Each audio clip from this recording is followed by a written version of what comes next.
ebusa for you nim say o my Ghana ha de dani dey na no nsema hodo pi na ne twagu social media ne so nsema hodo twagu de Ghana Info TV ho say ba som o channel yusu ne fuka be tuma enken so e pese e fa bi be som hwefo ntino je di mu no kre e be som me pese me kasa pi no kamone ko social media ne so ne ko dey trend bi e fa mba ne ba de aka no ye ba be tom so. Don't look at number 8 or number 2. All you look for is look for Akatavia. Look for the umbrella. That's all. Yeah. The night is fast spent. I'm not going to speak for long. But on 7th December, we are going to go to elections. And the main issue facing us is who can handle this economy and put Ghana back on its feet. That's all. That's all.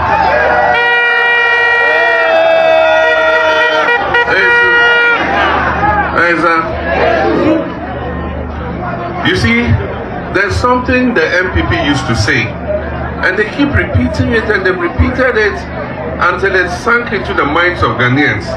They always say, we are better managers of the economy. We are better managers of the economy. We are better managers of the economy. And you know, there's something in social psychology.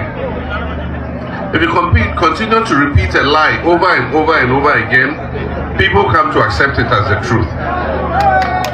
But if you compare the economic records of NDC and NPP, it is clear that NDC is a better manager of the economy.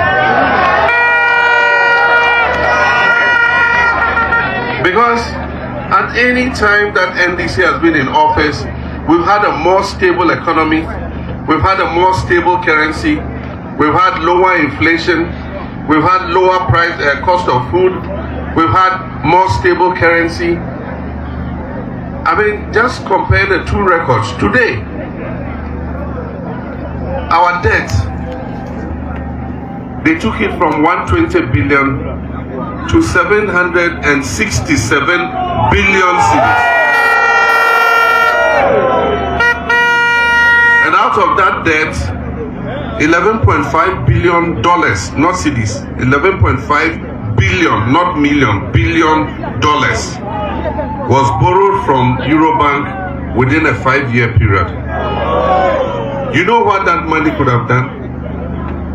It could have asphalted the road from Kumasi all the way to Hamile. It could have done the railway line from Takrade to Kumasi to Hamile. That money could have built all the schools in this country.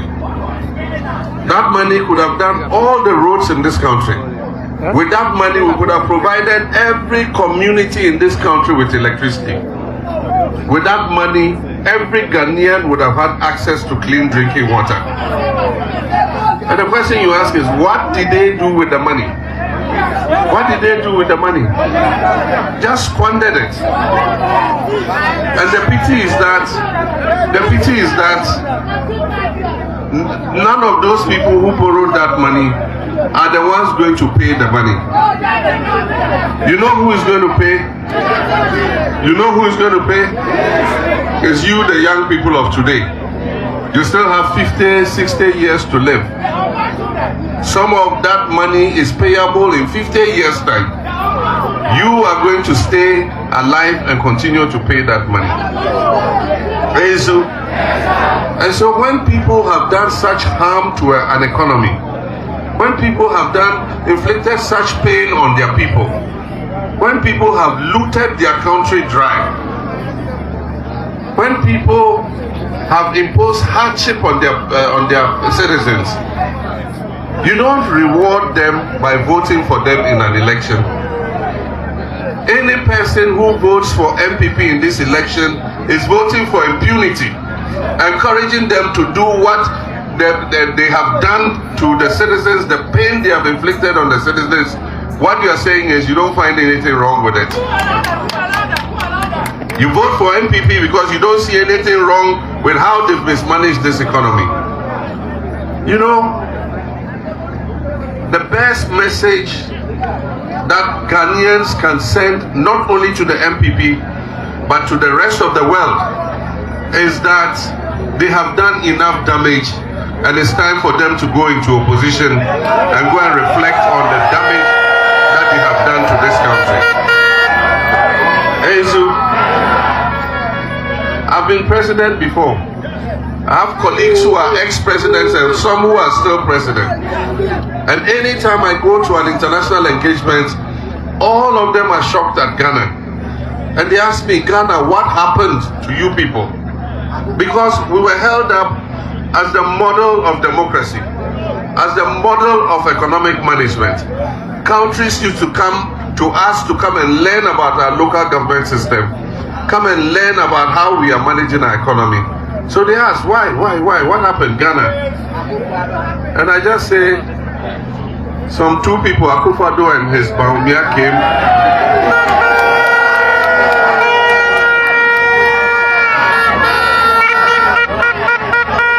And this is the effect. Ezu, you see, and the point is, they try to treat us as kids when they say, oh, it is because of COVID. Everything was okay till COVID. Or they say, oh, everything was okay till Russia, Ukraine. You see, there's something that every leadership must do. You must know that crisis will happen in this world. Ukraine is not the last crisis. COVID is not the last crisis. Another crisis will come. Today as I talk, Israel is fighting Lebanon, Iran is threatening to come in, Gaza and all that. There could be a conflict in the Middle East. And there's a conflict in the Middle East, a crisis will happen in the world. And so what you do is you must build the resilience of your economy. And that is what NDC was doing.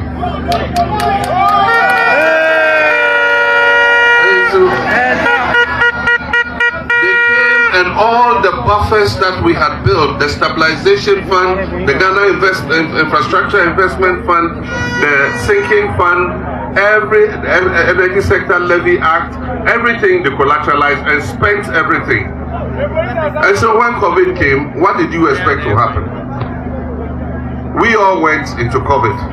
Cote d'Ivoire went into COVID, didn't they? What is Cote d'Ivoire's inflation rate? It's 5%. And yet Ghana's inflation rate is 22%.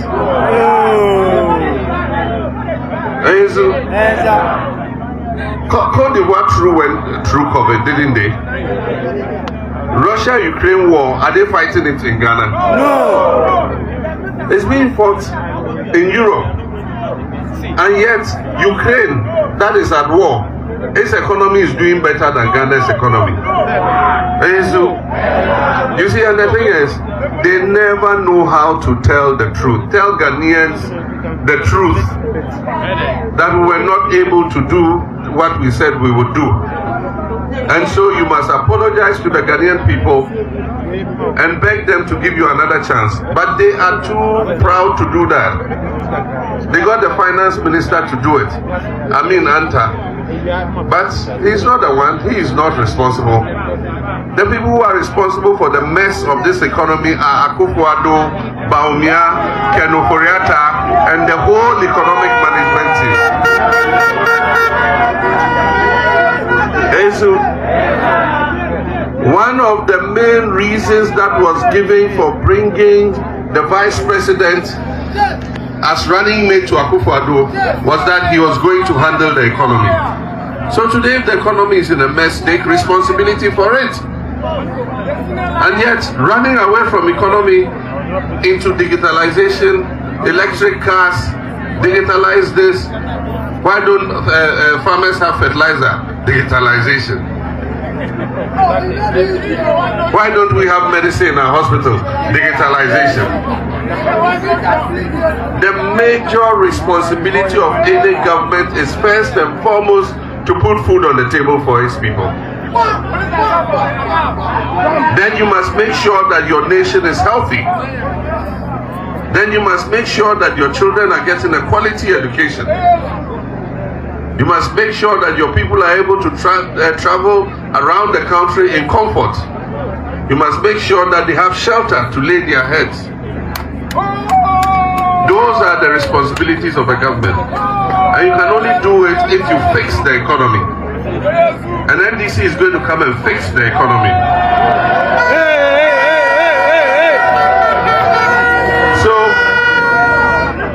know a lot of young people are losing hope. A lot of young people say, look, we don't see any future in this country. And I can understand you. After what has happened these last 8 years, you are justified to lose hope in your country.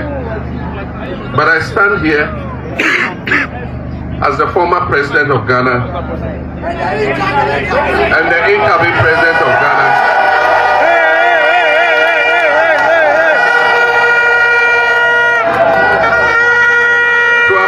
To all the young people of this country, you are my children, because many of you are the same ages as my sons, and I appeal to you not to lose hope in this country. This country will rise up again. Ghana will stand on its feet again. It is true that I've done one term already. I have just one term to go. But one term under a good leader is worth more than 10 terms under a poor leader. And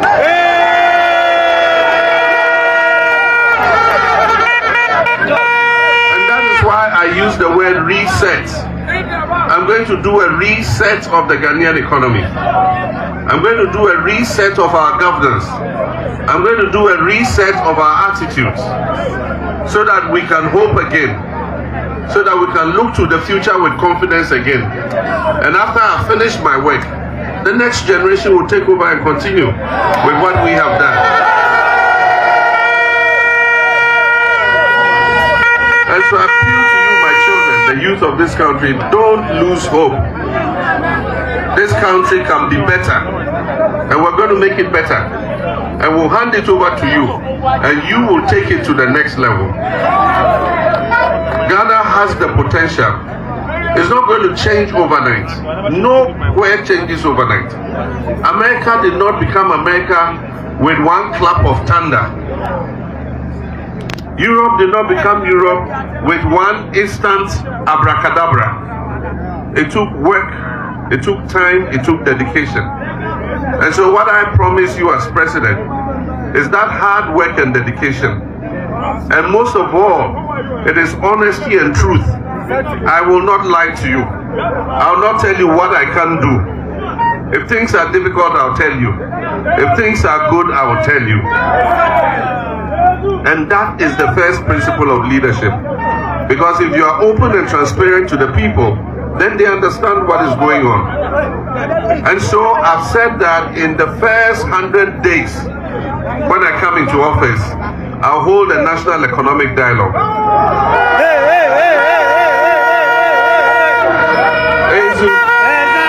And we're going to invite our chiefs, organized labor, our nurses, our doctors, our teachers, our economic experts, our religious leaders, civil society organizations, everybody. And we're going to open the economic books to you. We'll tell you what the state of the economy is. And we will call everybody to come on board so that we can work and build our country up again. That is a promise I make to you.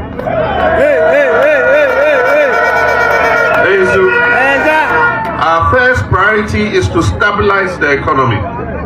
Our first priority is to stabilize our currency, so that the economy can stop deteriorating, because the economy is responsible for everything. If you have a failing economy, it will affect education. If you have a failing economy, it will affect healthcare. If you have a failing economy, it will affect the quality of your roads. And so, I promise you, we're going to work together to make things better. I know you have issues here. We were extending electricity to several communities, especially in the western part of the constituency. After we left, those constituencies have been left in darkness. I can assure you that when we come, we're going to prioritize rural electrification again, so that we can extend electricity to more communities. Because electricity is life, and it transforms the lives of people. Once electricity comes into a community, people are able to set up small businesses. So I can assure you that that will happen. I just want to talk about one thing.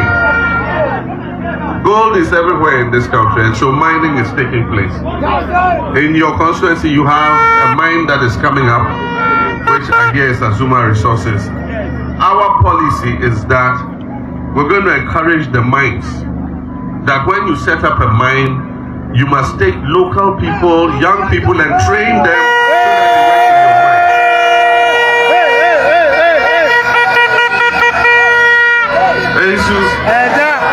It is in the interest of the mining companies themselves that the young people and the community have a stake in what is happening in your mine. If you are doing a mining operation and the young people of the community are earning income from there, they are looking after their parents, they are able to bring money into the community, you would be at peace with yourself. But if you open a mine and you say, no, I'm looking for only trained people, you go to Obuasi, Takwa, and go and bring people to come and work and you cut the community away, then you will have trouble. And so it's not only Azuma Resources I'm talking about all mining companies. We would have a policy to make sure that they take local youth, train them and employ them in the mines so that they can also have an income.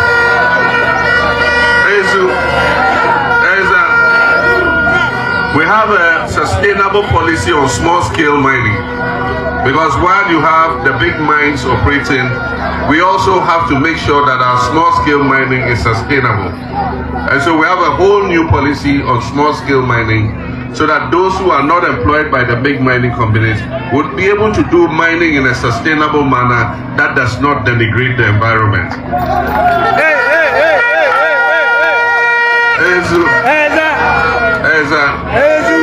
So time is fast spent. I want to thank you for waiting for us. If I look at the crowd here, this is day one of Upper West Region campaign. I want to say that Nadolu Kalio is number one. You have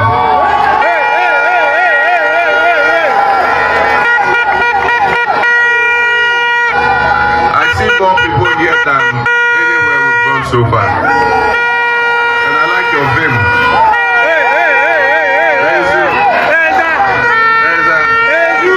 And so I just want to introduce my younger brother.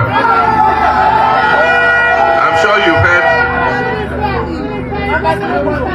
you've heard a lot of the initiatives we're introducing. That includes no academic fees for first year. If you go to nursing training, teachers training, university, agri college, first year, no academic fees, no pay